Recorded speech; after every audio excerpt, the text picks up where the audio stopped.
No. This is where the action really starts. Oh, okay. Can we have a disclaimer at the start? Satisfaction not guaranteed. Oh. Okay, countdown is on. 60 seconds. I'm trying to see Yasin's profile picture. It's like some funky swords and daggers and a shield. It's from a museum in Cambridge. I took a picture of it. That's awesome. Really cool. Unfortunately, because I was looking at it, everyone just got a close-up of my left nostril.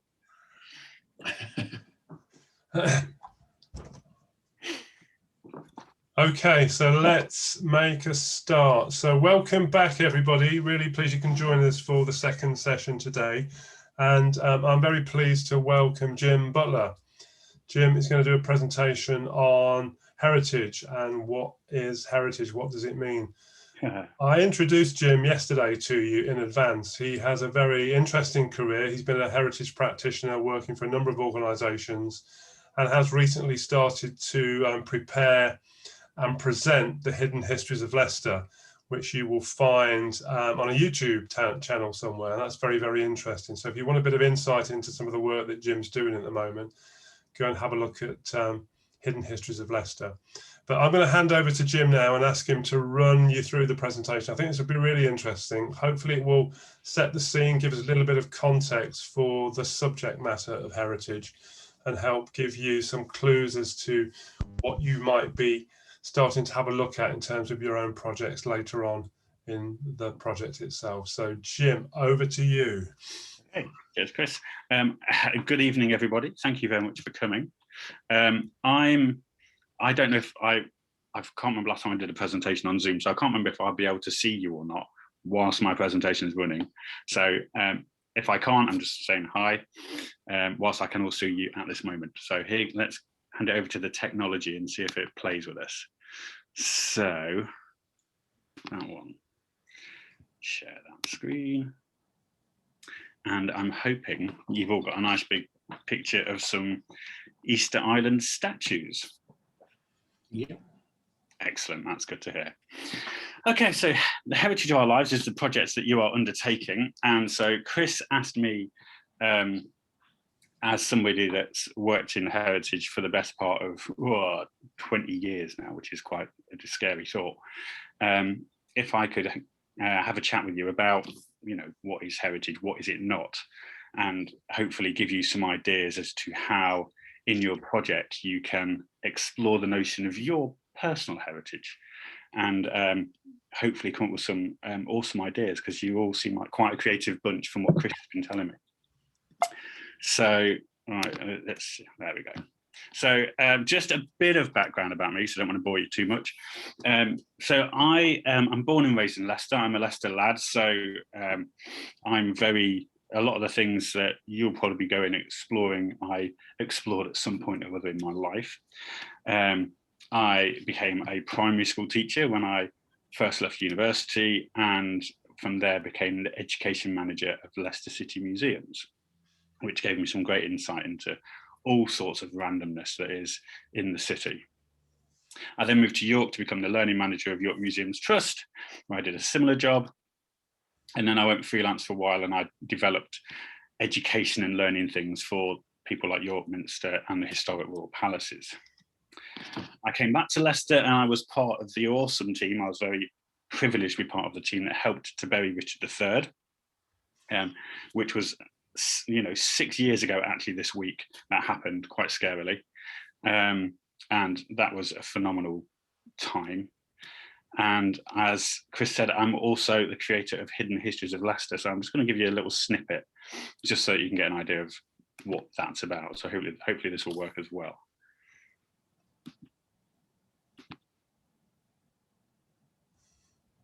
He says.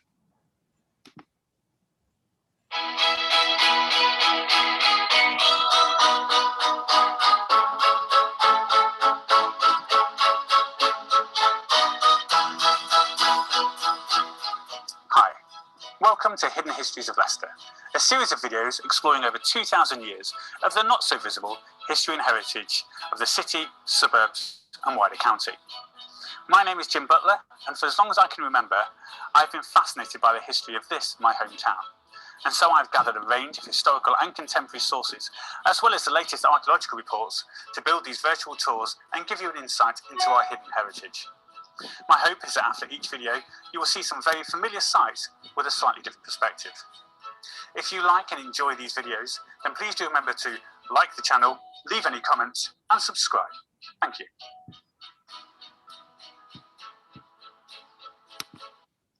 So that's a little hint of hidden histories. And through that, it started as a lockdown project last May, because I thought, what the hell do you do in lockdown? And through that, we've explored the medieval and Roman walls, the medieval church, Anglo-Saxon life in Leicester, the Civil War, the Siege of Leicester, which was the bloodiest 48 hours in Leicester's history. So if any of those things catch your attention, then please do check out the channel and have a look. But importantly, I'm not entirely sure what you discussed yesterday, so hopefully I won't cover too much.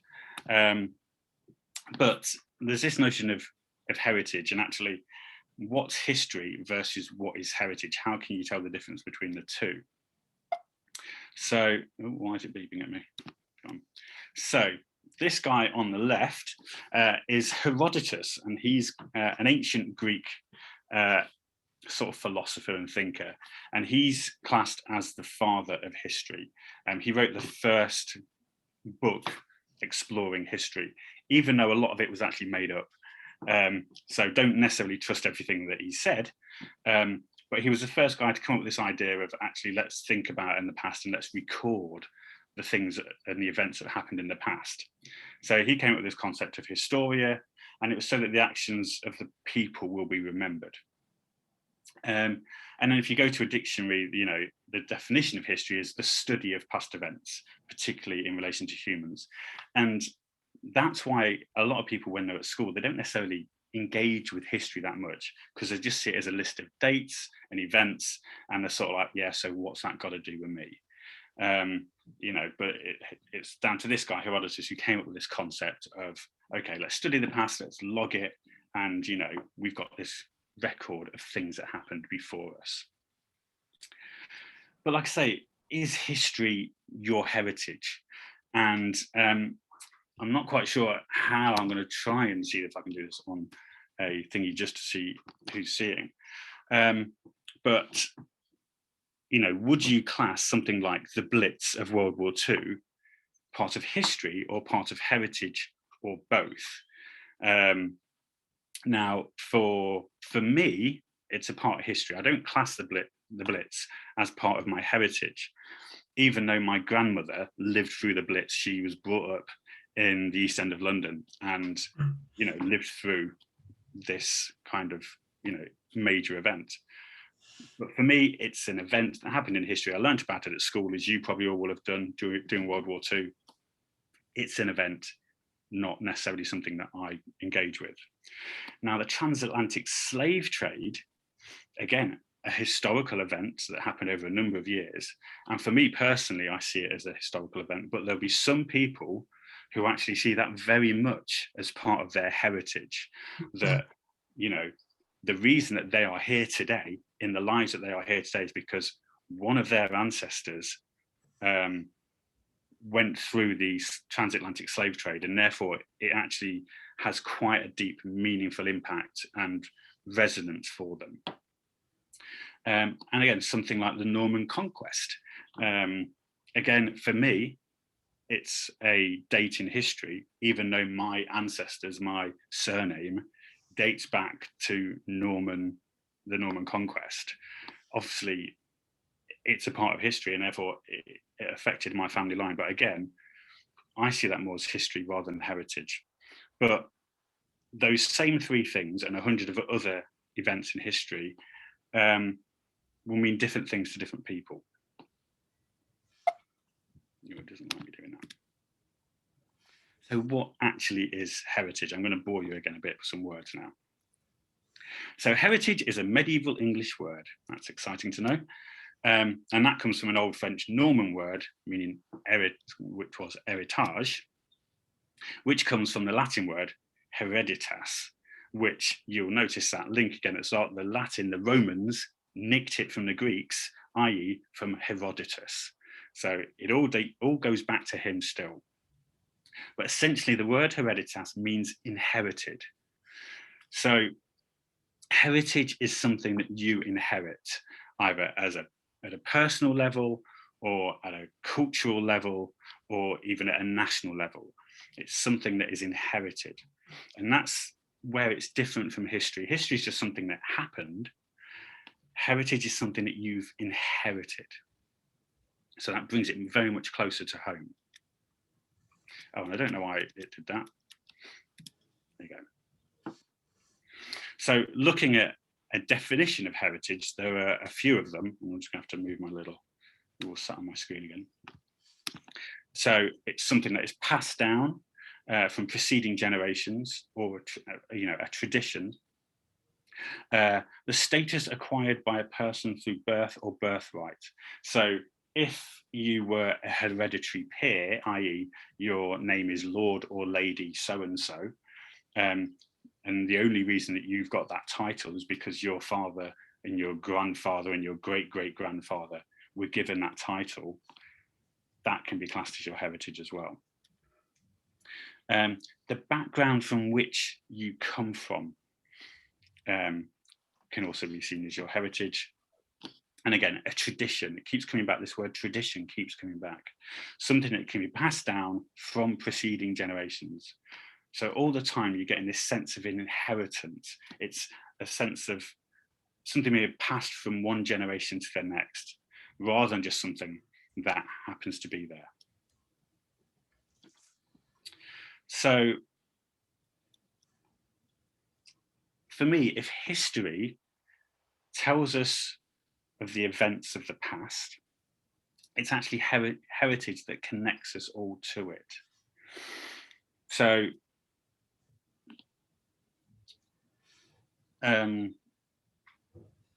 because we inherit it, it gives us a connection and we become invested in it. So as I was saying, like with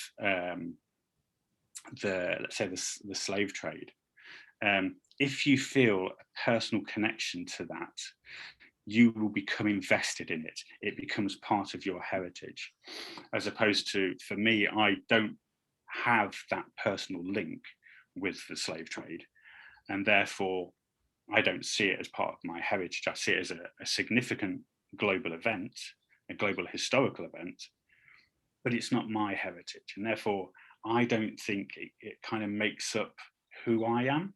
Does that make sense to everyone? I've got some nodding of heads there. So we can have different types of these connections. So these connections can come through personal experiences, family and community stories, and I think stories are hugely important. And I know Chris said something about some storytelling, some folks are thinking of storytelling. And also traditions and ceremonies. So, and that can be everything from, a christening or a bar mitzvah, very religious type ceremony, or the fact that everyone, your family only puts the Christmas tree up on the 1st of December, never before or never after, because that's the tradition that's happened, that's been passed down from generation to generation. And then when groups of people share a number of these connections, it becomes a cultural heritage. So it's not just about you and what you experience with your family. Suddenly it becomes perhaps about your cousins and your uncles and your wider family, or it becomes part of, a whole geographical area. So you can see how cultural heritage can expand from the very personal to something much broader that has a much bigger impact on society. So what is cultural heritage? And these are all the sorts of things that you're going to come across, that you're going to be exploring through your project. So there's a list below. Now, this isn't an exhaustive list. This isn't everything that cultural heritage is. And you may come up with some of your own. So don't feel that you just have to stick to this list. But things like dance. So dance is very much a cultural thing, and every culture on the planet pretty much has come up with their own series of movements and dances that seem to represent them. So England has Morris dancing, as exciting as it is, lots of bells, lots of clunk of wood and wood, if you like that sort of thing. In Indian culture, there's Bhangra dancing, and it's much more flamboyant, the movement of hands and all these sorts of things. And every culture has come up with their own specific dances, and it's quite easy for us to associate those dances with part of our heritage because that's what we were brought up with. Similarly with music, so for some people it'll be things like classical music, big orchestras, things like that, or it can be the rababa, which is the music of the South Aswan people in southern Egypt, and it's their sort of, they have their specific sort of music, their own type of instruments, and again, so music can very much help define cultural identity and cultural heritage. Art, so Islamic art, lots of geometric shapes and patterns. Danking painting is a type of ancient Chinese painting, which again is a style which again people associate with their heritage. Now, literature is an interesting one because there's written literature, great tales and stories that we pass down from generation, and then there's these spoken stories. And before we learned to write and before there was mass printing, much of our heritage, much of our history was taught from person to person through family gatherings and community gatherings. So things like the Nordic sagas of Beowulf, and a lot of the stories that a lot of faiths are built around have grown because they've been passed from generation to generation to generation. So the use of story is, has been really influential on how people relate to their heritage and their culture and their background, because they identify with particular stories and particular values that come from those stories. Architecture. So Corinthian is a style of Greek architecture, and if you walk past Newark Museum, the Victorians, when they were building these buildings like museums, wanted to hark back to what they saw as the great civilizations of ancient Greece, and so they modelled their buildings using the same architecture, so that because they wanted to aspire to that heritage, even though they didn't necessarily have it themselves. Gothic architecture is a type of architecture in which most of Northern European churches are modelled upon. So the great cathedrals across Europe are classed as Gothic architecture, with these really flamboyant sort of arches and fanned ceilings and things like that. And again, it's an expression of culture, and therefore is seen as part of our heritage, or at least I suppose I see that as part of my heritage, not necessarily yours, but people do see it as part of heritage. Ethnicity obviously comes into play. What you see as your ethnic background, be that the colour of your skin, your faith, the nations in which you or your family came from, can very much play a lot on what you see as your heritage. And again, I'm touching on faith or lack of faith. It doesn't, you don't have to be a person of faith, but faith can often play an important part in how we see ourselves, and also a lot of the rituals that we will go through in life, that will be shared from generation to generation and generation. So your parents will have done it, their grandparents will have done it, and your children may well do it, and your grandchildren may well do it.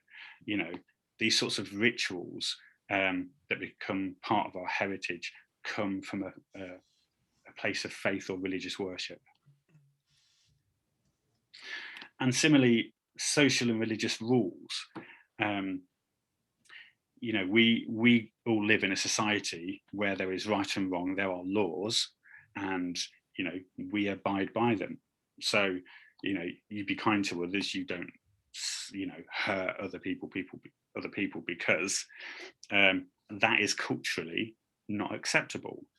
And as a result, because we're brought up with it, it becomes part of our heritage. We didn't choose those rules, we inherited them. They were built around us. And, but that also can apply to things like to religious ideals. So the fact, Hinduism, that cows are sacred, and other such things mean that you build up a picture of how you view life, and there are things that you will and won't do as a result of those. And again, so yeah, as I was saying, the rituals, bar mitzvah, Eid Mubarak, those things that we do year after year after year, or at specific points in our lives, that really mark us as a part of a culture, which again links back to what we will then see as our heritage. The reason we have undertaken those rituals, or the reason our parents have made us undertake those rituals, is because they see it as part of our heritage, and it's something that they want to see continue and continue and continue. And then there are shared historic events that I've touched on already.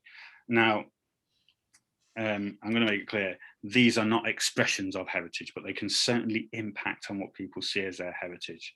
So the slave trade, the Holocaust, British rule in India, all these sorts of things that, although are moments in history, for the groups, because they only impacted specific groups, for people who are linked to those groups, they can become quite significant parts of their own heritage, even if they didn't live through them themselves. I've worked with a number of Holocaust survivors and their children and their grandchildren.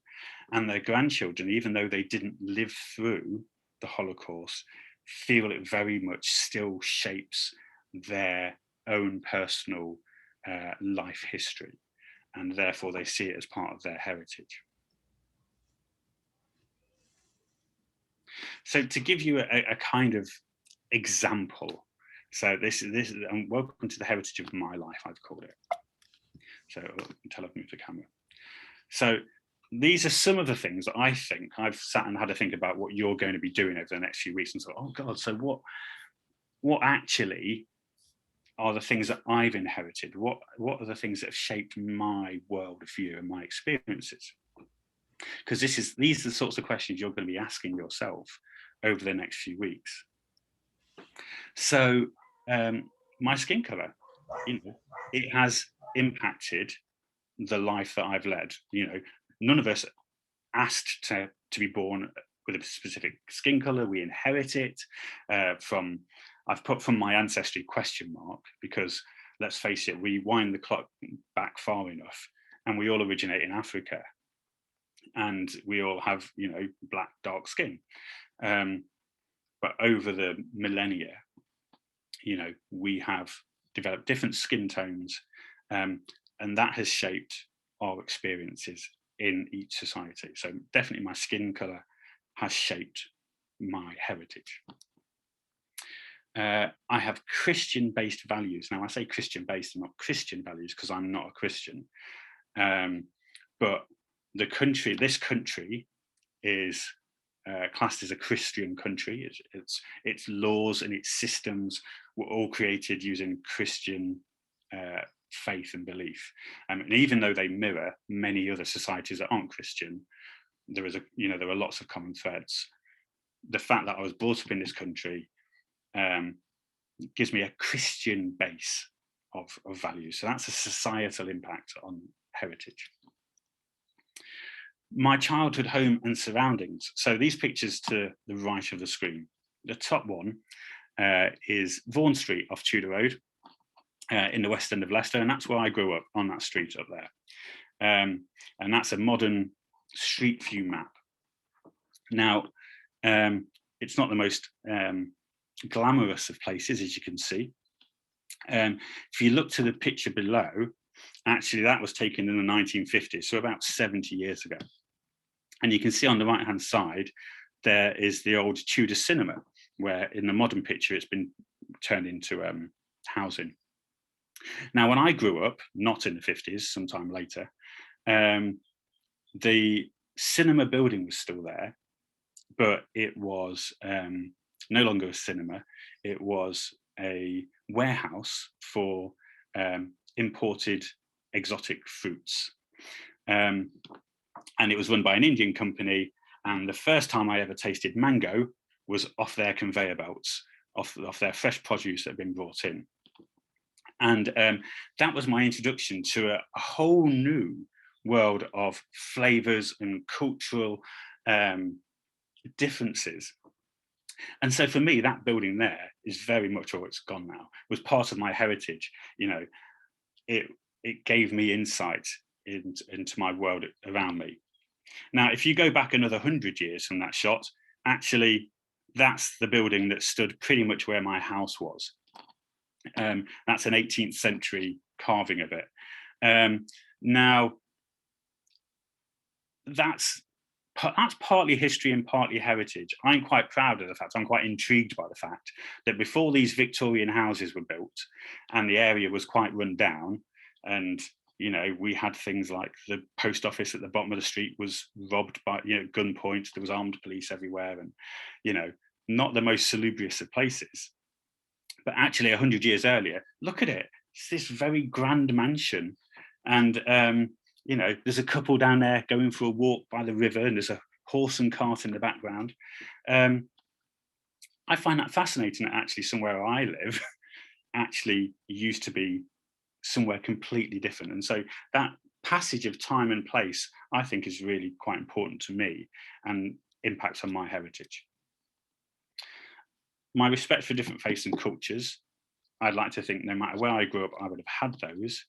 But the fact I grew up in Leicester exposed me to so many more at such a young age that actually I think Leicester is crucial to part of my heritage. You know, the city in which I grew up in is crucial. My passion for history is definitely from my mum. You know, she used to read all things Elizabethan and this and that and the other, and used to have debates with her friends. And, you know, she used to walk me into, you know, past all these fantastic museums and things.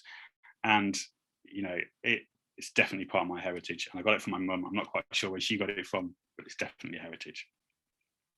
Similarly, my love of playing music, I got from my mum's family, the Locks, because every Christmas we would get together and my uncle would play piano and my cousin would play saxophone and da-da-da. And that again became a tradition. And I wanted to be part of that tradition. So I learned to play instruments. So it all comes back. The importance of family, Christmas, weddings, christenings, all those sorts of things helped shape my view of family. And then for me personally, the story of Richard III.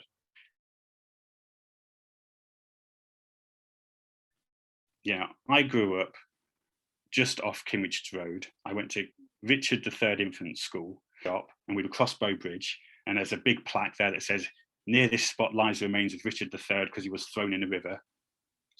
You know, spoiler alert, he wasn't. And all of, you know, my whole life, even the statue which now stands next to the Cathedral of Richard III was made by a bloke called James Butler. That's my name.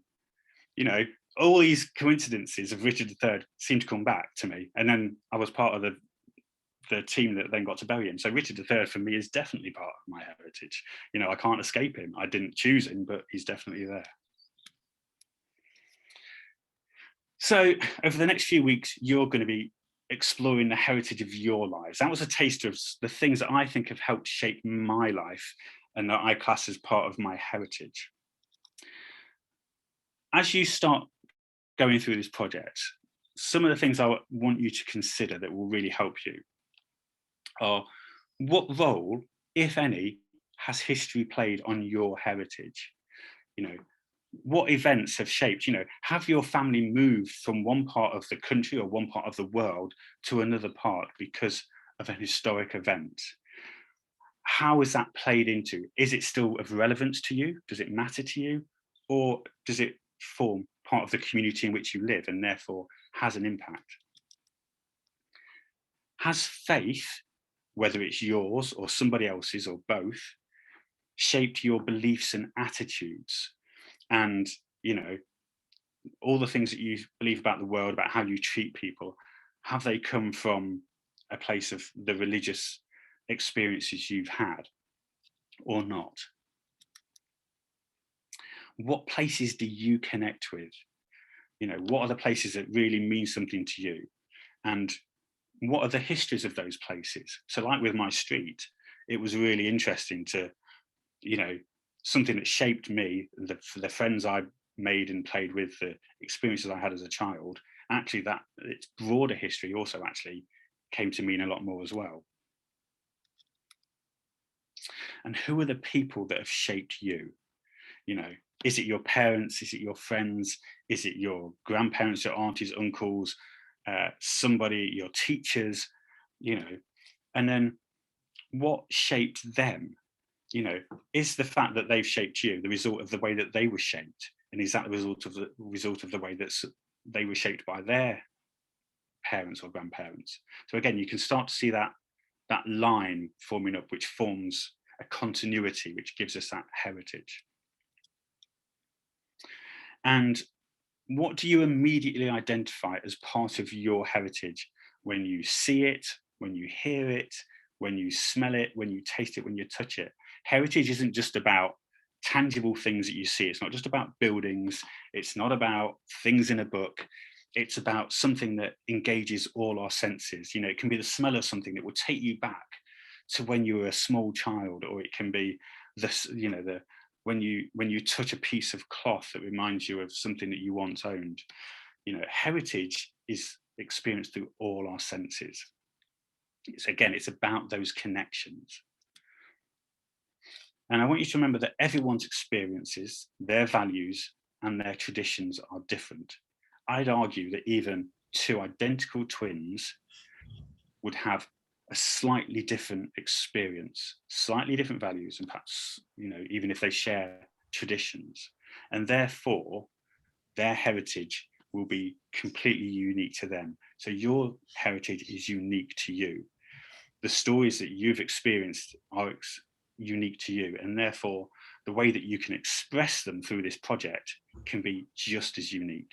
You know, there's no right or wrong answer here. There's no, you know, well, that isn't historically correct, or that isn't whatever. It doesn't matter. It's the fact that you're making a connection and you're saying, you're showing off, you're showcasing through photography, through stories, through film, however you're going to do it. And I look forward to seeing how you do it. You're showcasing your heritage in a way that's important to you. And hopefully you'll be able to share with your children and grandchildren in years to come. So that's my quick spin through the world of heritage. Does anybody have any questions? Tumbleweed.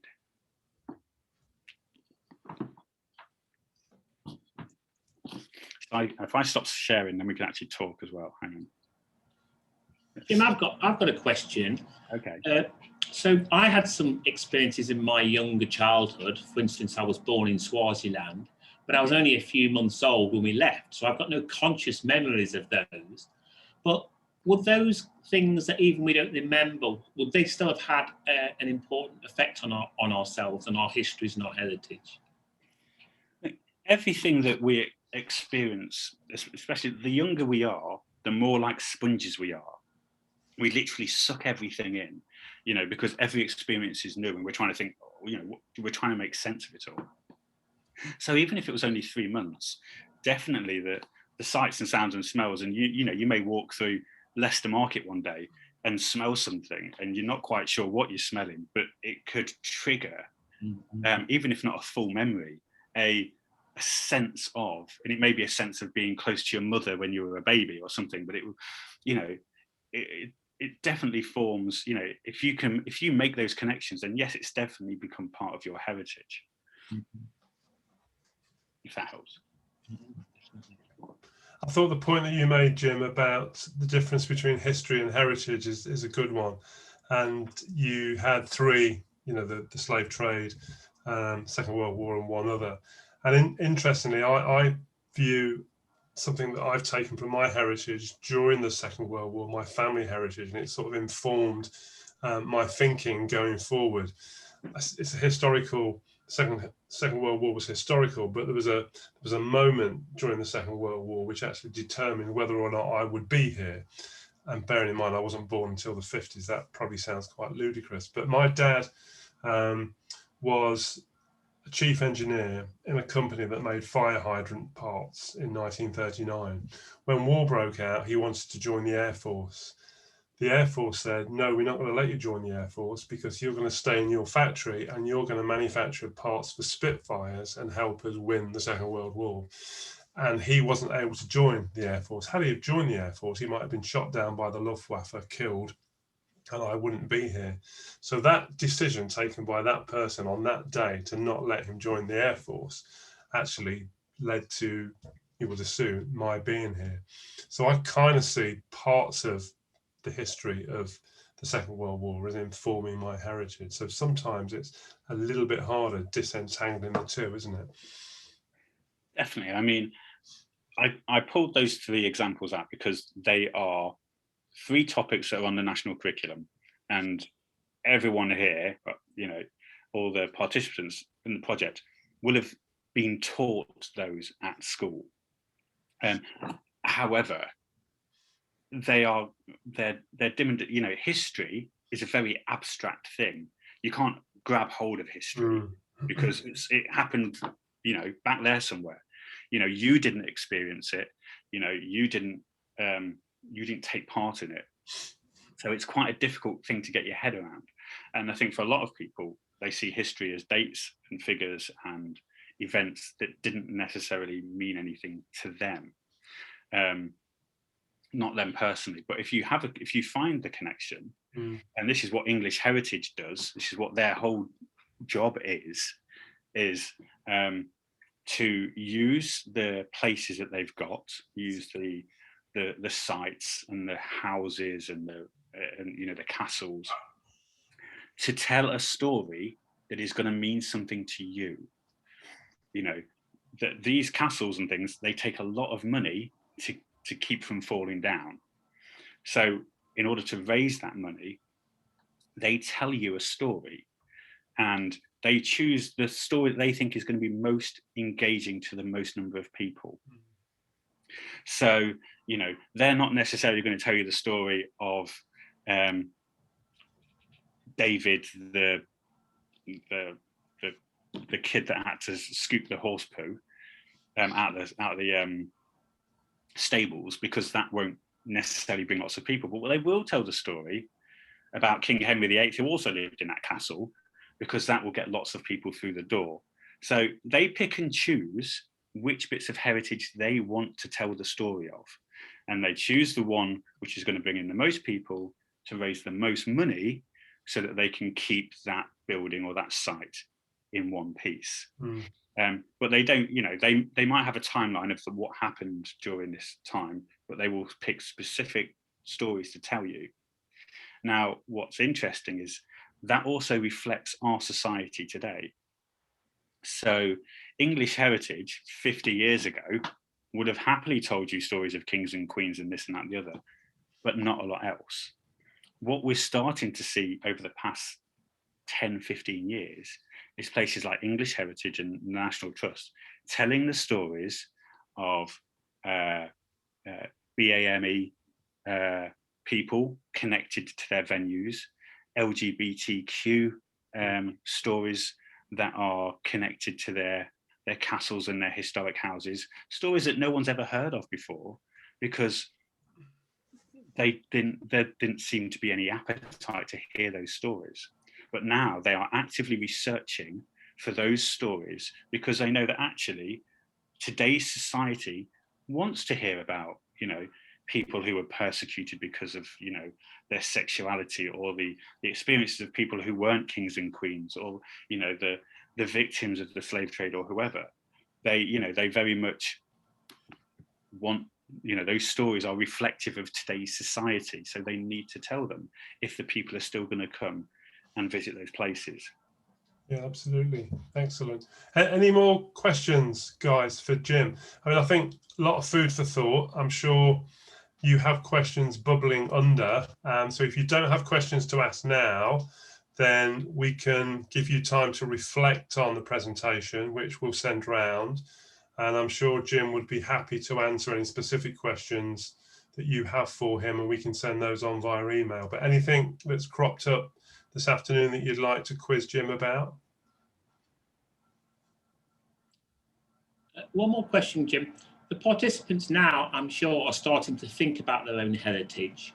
What's the best way for them to start exploring their own heritage? I mean, as a photographer, obviously the first thing I'm thinking about are their family photographs.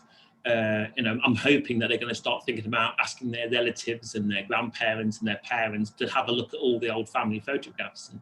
But obviously the history of photography goes back about 150 years. So what are other things that participants could start to be doing now to start exploring their heritage?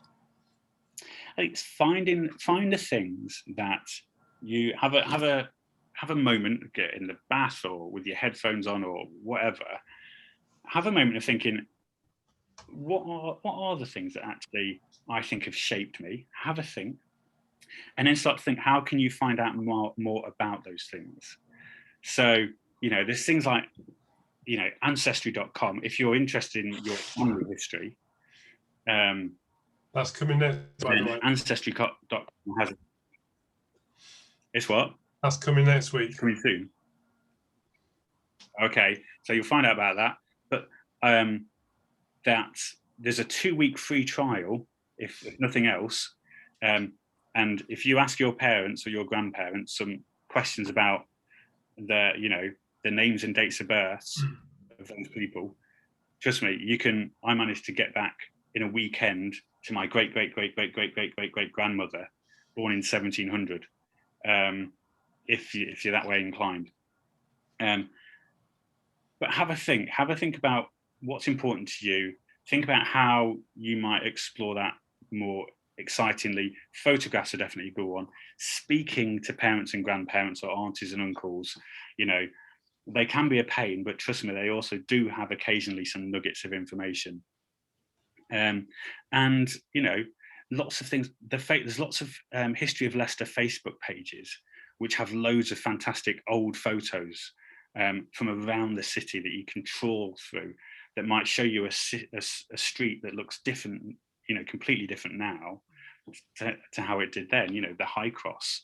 Look at the photos before the High Cross was there, if nothing else, and you start to get a feeling for actually things aren't as nice, things are dirtier, grittier. The people in them certainly don't look very happy, and you start to get a feeling for, well, why is that? What's going on in the world? What's going on in Leicester? What's going on in my street?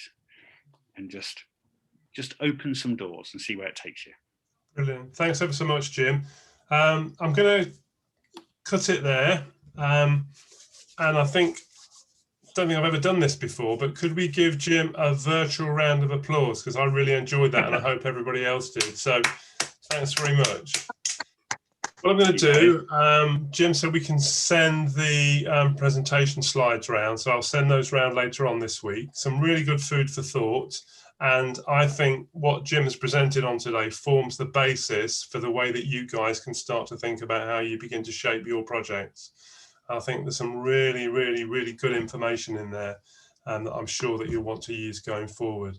So thanks ever so much again to Jim. Thank you all to everybody who's come on for the second session today. Hope you enjoyed it. I've certainly enjoyed it. And I'll be writing to you in the next couple of days with 1 or 2 bits of information, some of which I mentioned yesterday, and also the fact that we've now launched the THOOL project Instagram account, which hopefully everybody will follow and tag and keep on top of. So I'm going to call an end to the second session. Thanks ever so much. Hope you've enjoyed it. Have a great night, and we'll see you all next week. Okay? Brilliant. Thanks. Great. Thanks, Jim. Wonderful. Pleasure. Thanks, guys. See you soon. See you later, guys. Good luck with it all. Thank you. Bye. Bye-bye.